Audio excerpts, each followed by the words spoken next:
벌로 이르되 두루마리를 가지시고 그 인봉떼기에 합당하시도다. 일찍이 죽임을 당하시어 각 족속과 방언과 백성과 나라 가운데서 사람들을 피로 사서 하나님께 드리고 그들로 우리 하나님 앞에서 나라와 제사장으로 삼으셨으니 그들이 땅에서 왕노릇 하더라. 또 내가 보고 들음에 보좌와 생물들과 장로들을 둘러쓴 많은 천사들의 음성이 있으니 그 수가 만만이요 천천이라. 큰 음성이 이르되 죽임을 당하신 어린 양은 능력과 부와 지혜와 힘과 존귀와 영광과 찬송을 받기에 합당하시다 하더라. 내가 또 들으니 하늘 위에와 땅 위에 땅 아래 바다 위에 또 그 가운데 모든 피조물들이 이르되 보좌에 앉으신 이와 어린 양에게 찬송과 존귀와 영광과 이걸 세세토록 돌릴지어다. 여기 보면은 안에서 5장 10절에 보면 그들이 우리 하나님 앞에서 나라와 제사장으로 삼았으니 그들이 땅에서 왕노릇 하더라. 이렇게. 근데 안에서 한 가지 우리가 그 생각을 해야 되는 그런 부분 가운데 하나는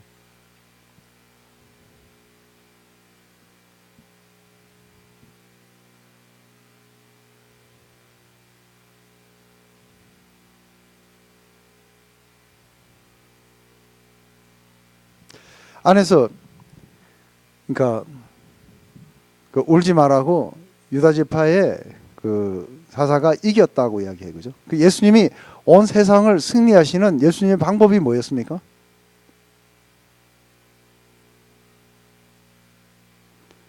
예수님이 온 땅을 이렇게 승리하시는 예수님의 방법. 사단에게 이기는 예수님의 방법이 뭐였어요?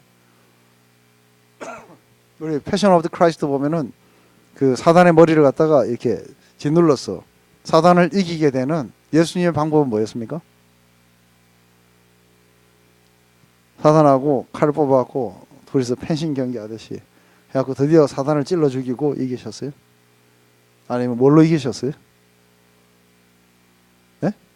십자가. 네.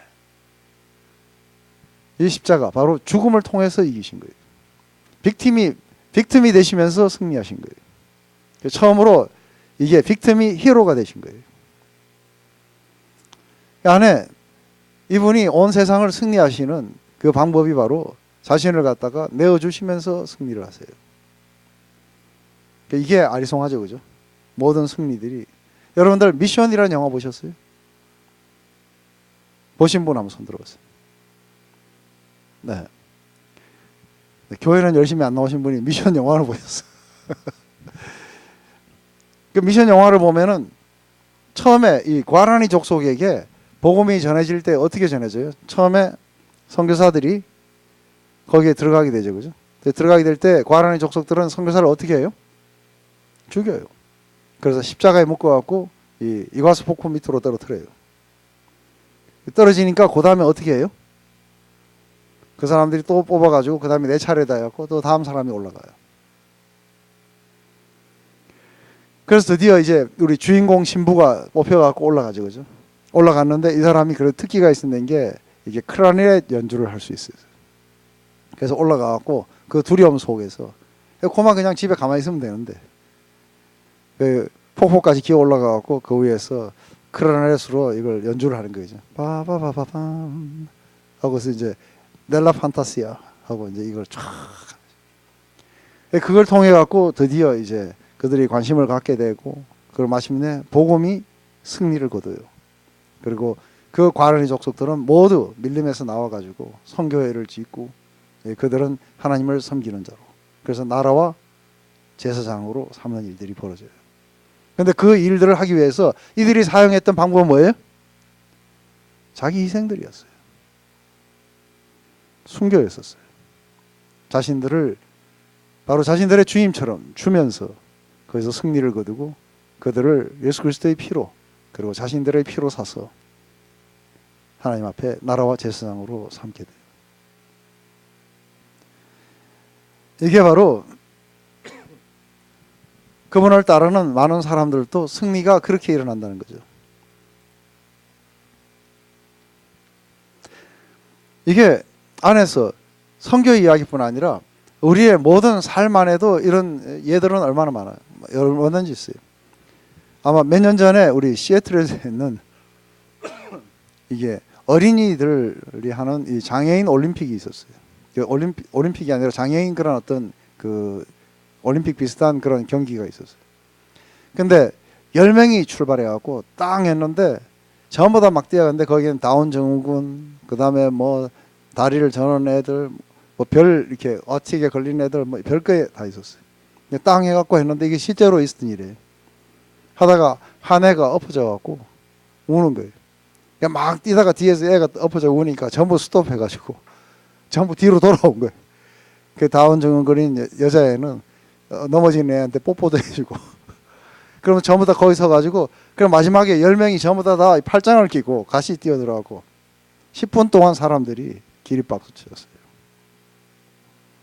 안에서 이기는 거는 그렇게 이기는 게 아닌 거죠. 제가 상당히 좋아하는 우리 영성학자는 불행히도 우리 기독교에서 나오지 않고 캐톨릭에서 나왔어요. 그분 이름이 헨리 나우엔이에요. 여러분들 다 아시죠, 그죠? 이분은 마지막 그 삶의 승리를 어떻게 했냐면 이분은 하버드와 예일에서 가르쳤던 분이에요. 그렇기 때문에 세계적인 명성을 쌓고 가는 곳마다 이분의 명성을 듣고 수많은 사람들이 모였는데, 근데 이분이 마지막, 그러니까 그것이 자신이 아니라는 사실을 알게 되고 하나님의 부르심을 받아서 가게 된 곳이 여기 캐나다 토론토에 있는 데이브렉이라는 장애인 공동체예요. 그것도 정신지체자들이 모인 거예요. 세계적인 석학이, 세계적인 유명 강사가 어느 날 장애인, 지체 장애인들하고 같이 이렇게 살게 되는 거예요. 거기에 자신의 삶을 준 거예요.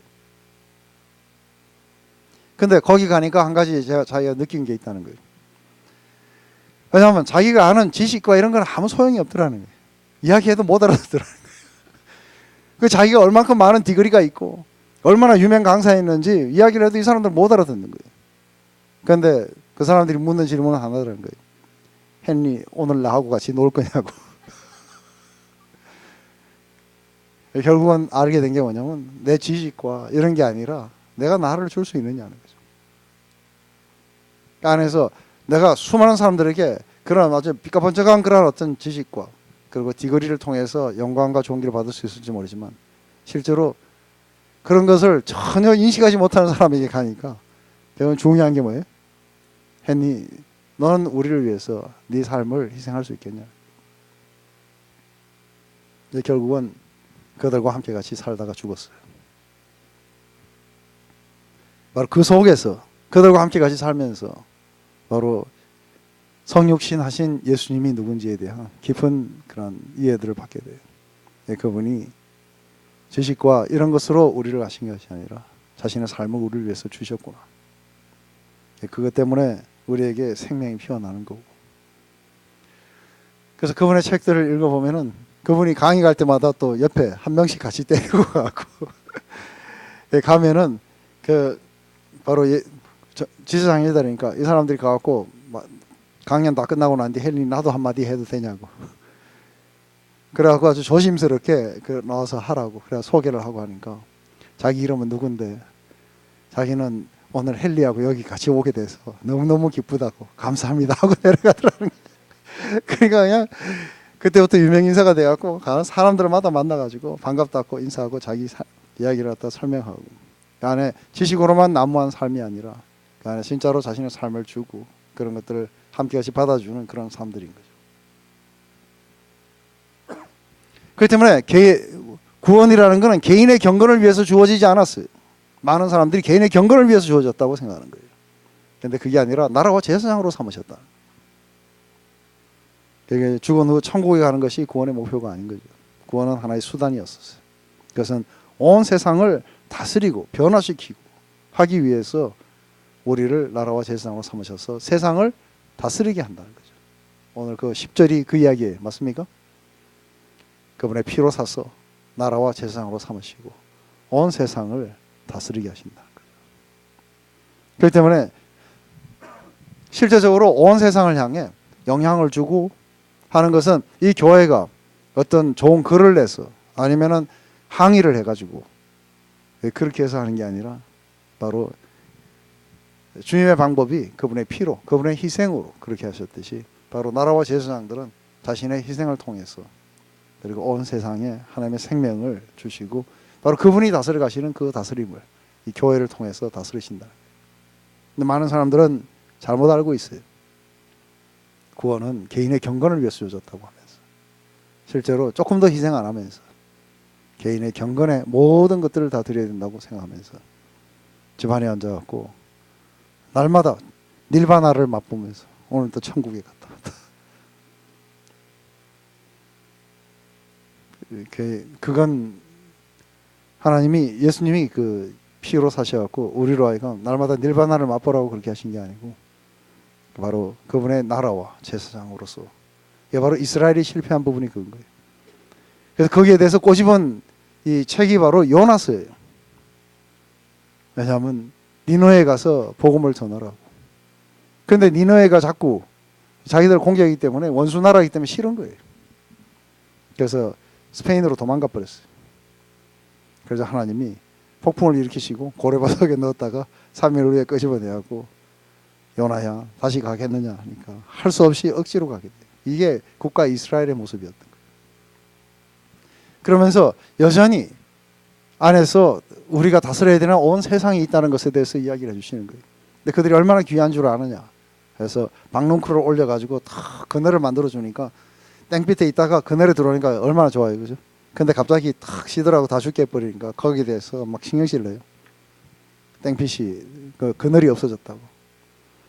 그래, 야, 이게 하루아침에 있다가 없어지는 이 박넝쿨도 니한테 그렇게 중요한데 저 니느웨에서 죽어가고 있는 이 수많은 영혼들은 어떻게 했느냐. 그러면서 결국은 안에서 복음이 전파되고 니느웨는 회개를 하게 되고 하는 이 이야기가 요나서의 이야기. 이게 바로 내셔널 프라이드인 거예요. 우리를 그렇게 삼으신 것은 우리로 하여금 온 세상을 다스리게 하자 하시고 그것을 위해서 우리는 어떻게 우리 주님처럼 안에서 희생을 통해서 죽음을 통해서 우리는 거기 갈 것인가 하는 거죠. 우리 시간이 조금 남았으니까 6장으로 한번 넘어가십시다. 6장에 우리 1절부터 4절까지를 한번 쭉 읽어보셨어요. 우리 이 이야기들 이제 인을 떼시기 시작해요. 그죠? 그래서 하나님의 마지막 구원의 역사가 완성에 이를 때까지 한쪽은 어떤 게 일어나요? 한쪽에는 부분적인 심판의 이야기가 일어나요. 근데 왜 부분적인 심판의 이야기가 일어나는 이유는 두 가지예요. 하나는 이 사대 교회나 라오디게아 교회처럼 너무 이 세상의 시스템에 안락하게 빠져버렸어요. 그죠? 그래서 만약에 여기가 아무 일도 안 일어나는 너무나도 뷰티풀하고 평온한 데 같으면은 여기가 조사원이 여기다 초막을 짓고 그냥 살게 하소서 뭐 천국도 필요 없습니다 하고 그래서 구속을 안 받으려 할 거예요. 맞습니까? 근데 갑자기 뭔가 지진이 나고 뭔가 하니까 불안하니까 아이고 죄 많은 이 세상 내 집 아니네 하고 그래서 고향으로 내가 며칠 후 요단강 건너서 내가 가야 되겠다고 하는 이런 마음을 하나님 백성들에게도 심어줄 뿐 아니라 온 세상이 다시 한번 하나님에게 어텐션 하라는 거예요. 그리고 이 메시지들을 들으라는 거예요. 그래서 이걸 만들어 가시는 구속해 가시는 하나님의 역사 속에서 이게 한 부분으로 자리하게 돼요. 그렇기 때문에 이게 특별히 일본에서 쓰나미가 나면 일본 사람들이 지진 때문에 일본 사람들이 안 믿었기 때문에 그게 오는 벌이냐면 그렇진 않다고 봐요. 왜냐하면 이것은 어떤 특정한 사람들의 죄 때문에 오는 것이 아니라 온 세상을 하나님께로 이끄시는 그런 과정 속에서 필히 이런 일이 일어날 것이라고 이야기를 해요. 우리 마가복음 13장 한번 읽어보세요. 13장에 한 5절 6절쯤 보면은 누가 한번 큰 소리 읽어주시겠어요? 다 찾았으면은 이런 이야기 나오는 것 마지막 때 어떤 징조가 있는지 우리 24장 4절부터 우리 조금 밑으로 내려가고 어디까지 있느냐면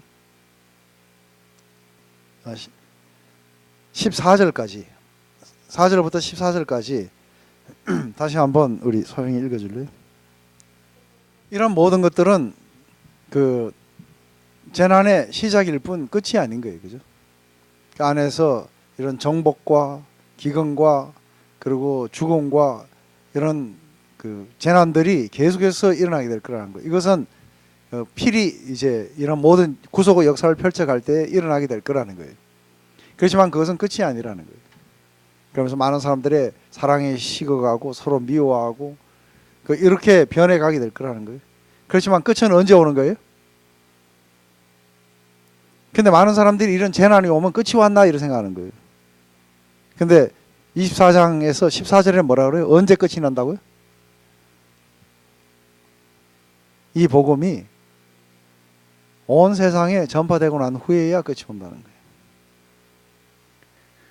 그래서 지금도 주님 오심을 갖다가 앞당기려고 모든 민족에게 복음을 전하기 위해서 가는데, 지금 하여간 여기서 민족 방언 이걸 어떻게 세는지 모르지만 아마 서로 이렇게 다른 말을 쓰거나 이렇게 하는데, 제가 정확하게 숫자는 잊어버렸어요. 잊어버렸는데 지금 어느 정도까지 이게 됐나 했을 때 약 한 50% 정도가 지금 복음이 전파됐다 그래요. 그러니까 모든 민족과 방언과 이런 걸 다 세면은 한 50% 정도가 아직도 복음을 듣지 못한 채 남아 있다 그래요. 그래서 그게 다 전파되고 난 후에는 끝이 오게 될 거라는 거죠. 근데 지금 이제 예수님이 구속의 역사의 첫 번째 일을 탁 뛰니까 제일 먼저 무슨 말이 튀어나와요? 백마탄 왕자가 나타나죠. 그죠? 그러니까 하얀 말이에요. 근데 이 흰말을 탄 자가 나와서 이게 하게 되는 일이 뭐예요?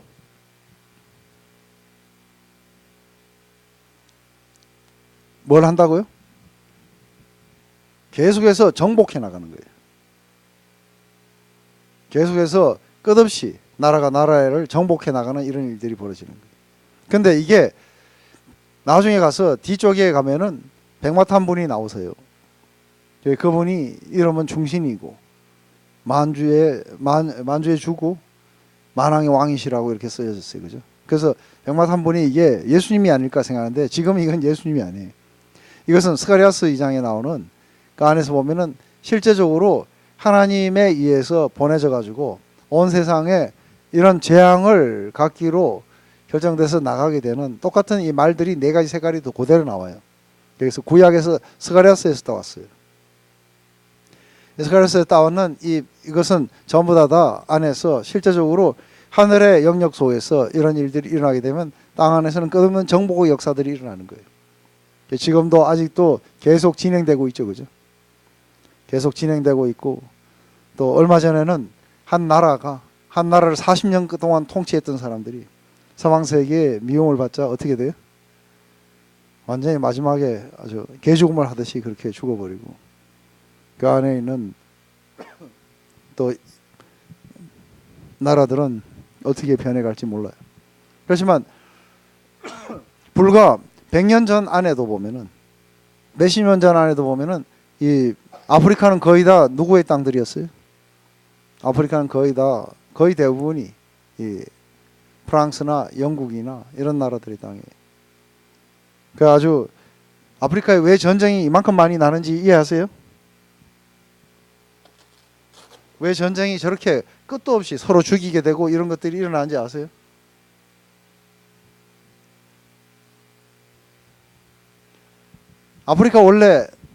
아프리카도 그리기 쉽죠.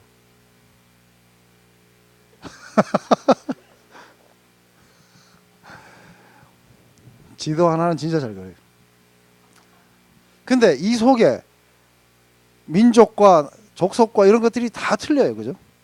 다 틀리는데 한때는 영국이 이만큼 지배해버린 거예요. 영국이 이만큼 지배했다가 마지막에 갈 때 그대로 원래 족속들에게로 그대로 돌려주고 간 게 아니라 선을 꺼버린 거예요. 해갖고 이거는 무슨 나라 이래갖고 만들어줬는데, 이러다 보니까 안에서 한 족속이 이렇게 살다가 두 나라로 갈라져 버린 거예요. 그리고 이 밑에 있는 건 또 다른 족속인 거예요.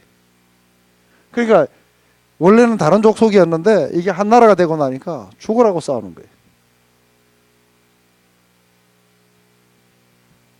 이런 모든 것들이 이들이 편의상 끊어놓은 이 선에 의해서 지금 죽도록 싸우고 앉아있어요.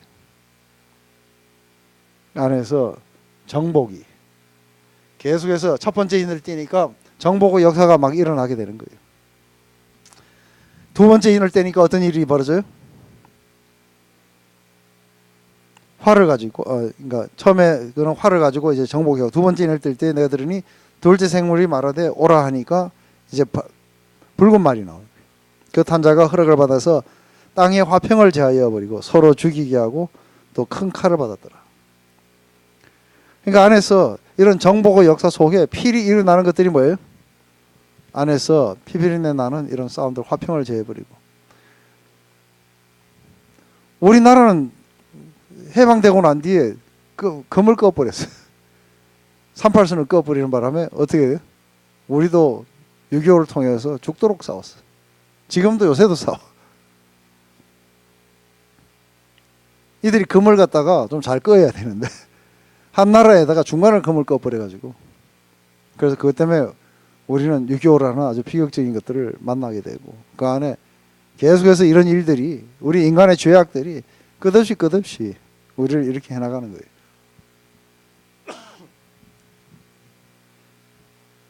거예요. 1907년에 대부흥이 일어났던 것은 평양인데 요새는 평양이 다 죽어버렸어요. 그죠? 세 번째 인을 뗄 때에 내가 들으니 셋째 생물이 말하되 오라 하기로 내가 보니 검은 말이 나오는데 그 탄자가 손에 저울을 가졌더라. 저울은 왜 가진 거예요? 그 뭔가를 이렇게 다 재는 거예요. 그죠? 그게 뭐냐면은 내가 네 생물 사이로 나눈 듯한 음성을 들으니 이르되 한 데나리온에 밀 한 대요 한 데나리온에 보리 석 대로다. 또 감람류와 포도주는 해치지 말라. 이 말이 무슨 말이에요?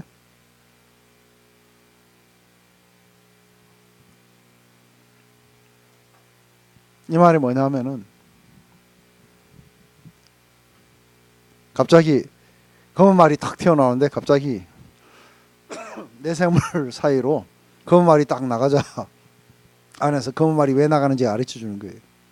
가르쳐 주는데 이 말은 뭐냐면은 쌀 한 대에 10만 원이요. 꽁치 두 마리에 5만 원이라. 이 말이에요. 이건 뭘 말하는 거예요? 흉년을 말하는 거예요. 흉년이 돼갖고 곡식이 없어갖고 쌀 한 대에 10만 원 주고 사야 되는 거예요. 그래서 저울을 가진 자가 나가가지고 이 저울을 갖다가 하는데 한 데나리온에 뭐예요? 밀 한 대요. 보리 석 대라는 거죠. 요즘 하루 노동자가 그 일하면 100불이에요. 그죠? 요새 여기 100불에 밀 한 대 받는 거예요. 밀 한 대. 밀이 얼마나 귀하게 되겠어요. 보리는 또 얼마나 이게 흔한 건데 이게 보리 잘 먹지도 않는데 요새 건강 아니면 안 먹는데 보리 석 대밖에 못 사는 거예요. 100불에. 안에 흉년을 이야기하는 거예요. 흉년을 일으키는 그런 말이라고 하는 것을 이렇게 표현한 거예요. 그러니까 여기서 나오는 모든 일들을 그냥 말하면 쉽죠. 그죠? 그냥 나라가 나라를, 민족이 민족을 치고 서로 죽이고 싸우고 그 다음에 흉년이 따르게 되고 뭐 그럴 것이다 이렇게 이야기하면 쉬운데 이거는 문학 장르가 뭐예요? 묵시록이에요. 그래서 전부 다 그림으로 말해요. 그래서 오라 하니까 검은 말이 튀어나가는데 하고 이래야 좀 재밌잖아요. 그죠? 검은 말이 튀어나가지고 하는데 탄자가 손에 저울을 가졌더라. 그런데 그 뒤에서 나는 듯한 소리가 탁 들리기로, 왜냐하면 밀 한 대에 100불이요 보리 석 대에 100불이라 하는 이야기가 들리더라는 거죠. 그러면서 포도주와 뭐는 해치지 말라고요? 포도주와 감람류는 해치지 마라. 이것은 여러 가지로 해석할 수 있어요. 왜냐하면 안에서 전쟁이 일어나면은 주로 많이 했던 것들 가운데 뭐가 있냐면은, 그러니까 하여간 후퇴할 때 전부 다 뭐 해요? 여러분들이 막 하는데 갑자기 막 이게 위에서 막 내려와가지고 막 하다 보면 전라도에 그 곡창지대를 막 이렇게 했을 때는 전부 우리 거예요. 그죠? 그러다가 드디어 이제 이게 후퇴해갖고서 위로 갈 때 인민군들이 주로 뭘 하겠어요? 거기다가 완전 불질러 버리는 거예요. 그래야 상대가 이 군량미가 떨어지도록 해서 전부 다 불질러 버리는 거죠. 그러니까 안에서 정복과 이런 것들을 통해서 하다 보면은 결국은 나중에 6.25 사변 딱 끝나고 난 뒤에 제가 태어났거든요. 제가 태어났을 때 먹을 게 없었어요. 온 산에 나무도 없었고. 그러니까 안에 모든 것들이 다 파괴되고 아무것도 없는 거예요. 그러니까 이 말이 이해돼요? 한 데나리온, 한 사람이 하루에 노동해서 벌 수 있는 그 돈에 밀이 한 대고 보리가 석 대인 거예요. 그렇지만 중요한 거는 뭐는 해치면 안 돼요. 이거는 올해 못하면 내년에 또 심으면 돼요. 그죠? 그러면 이게 1년에 일모작 하는 것들이에요. 그렇기 때문에 이거는 한 번 해두면 한 해만 굶으면 그 다음에는 뭔가 쓰는데, 감남류하고 이거 포도는, 이거 포도 나게 하려면 몇 년 걸려요? 3년 이상 걸리죠. 그죠? 올리브 나무 이거 다 파가지고 다 불태워버리면 어떻게 돼요? 이거는 회복하는데 엄청나게 오래 걸리는 거예요. 이게 두 가지가 있는 거예요. 하나는 뭐냐면 IMF가 도 부자는 더 부자 돼요. 가난한 자는 더 힘들어지고. 그래서 아주 심각하게 빈부의 격차가 막 벌어질 수도 있어요. 감람류나 포도주는 아주 생필품은 아니에요. 이 밀이나 보레만큼은. 그렇지만 안에서 좀 더 뭐랄까요, 그러니까 빈부의 격차가 벌어지는 이런 일이 일어난다든지, 또 아니면 하나님이 이렇게 부분적으로는 안에서 너무 황폐가 오래 가지 않도록, 그래서 하나님이 최대한으로, 그러니까 이 사람들의 어텐션을 끌어서 하나님에게 다시 돌아오도록 하는 그것을 위해서, 그러니까 일모작하는 이러한 것들은 아주 흉년이 오게 할지 모르지만, 그러니까 나무를 갖다가 없애버리는데, 우리나라 이렇게 금수광산으로 만드는데 무려 이게 40년 걸렸어요. 그죠? 우리 어릴 때 공부하고 맨날 뭐 하러 가는지 아세요? 나무 심으러 갔어요. 그래서 식목일이 있어요. 하여간 국민학교 다닐 때 하여간 한글하고는 맨날 산에 가고 나무 한 거예요. 사방공사 한다 그래갖고 거기서 나무 심어가지고 오늘날 이렇게 풀어졌는데 모르죠? 그러니까 산에 진짜 나무가 하나도 없었어요. 근데 거기에 박정희 대통령이 나무 심으라고, 우리는 공부 안 하고 나무 심으러 갔어요. 새벽 종이 울렸는데 그 노래 완전히 그냥 동네마다 그 마이크로 틀어가지고 어디를 가도 그게 다 들리고. 이 안에 산천이 그렇게 돼버리고 나면은 홍수가 나고 이래갖고 이제 막 그거 회복하는 데는 몇십 년이 걸리는 거예요. 그죠? 감람류와 포도주는 해치지 마라. 그래서 그게 이 파괴가 아주 굉장히 아주 영구히 되게는 안 하시겠다는 거예요. 이게 오늘날도 이러한 것들이 계속해서 일어나요. 그죠? 근데 이런 것들이 일어나면 사람들은 이제 주님이 곧 오시는가 하고 뭐 여기 있다 저기 있다는 이야기들을 하죠. 그죠? 그래서 뭐 곧 오시더라. 지금 벌써 오셨다 하더라. 오셔가지고 지금 코키틀람이 계신다 하더라. 그러니까 별 이야기 다 하더라도 현혹되지 말라고, 아까 마태복음 23장이나 마가복음 13장을 읽어보시면 거기에 현혹되시면 안 돼요. 이런 일이 일어나겠지만 이건 재난의 시작에 불과한 거예요. 이건 계속해서 있어 왔어요. 그죠? 근데 시작은 아닌 거예요. 마지막 끝은 어떻게 끝난다고요? 그리고 오실 때에 코키탈렘 오셨더라 이렇게 하는 게 아니라 번개가 쳐가지고 동에서 서로 비춰갖고 모두가 다 보고 알듯이 그렇게 오시겠다는 거예요. 그렇기 때문에 다만 때와 시기에 대해서는 알지 못하지만 오실 때는 확실하게 오신다는 거예요. 전부 다 우리들은 그걸 보면서 언제쯤 되면 끝나는 거예요?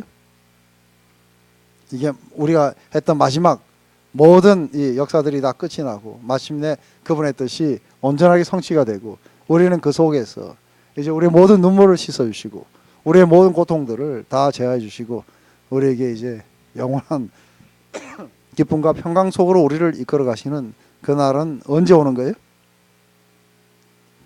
주님이 이 땅에 다시 오시는 그날인데, 그것은 천국 복음이 만민에게 전파된 후에 오는 거예요. 그동안 우리는 뭐 해야 되는 거예요?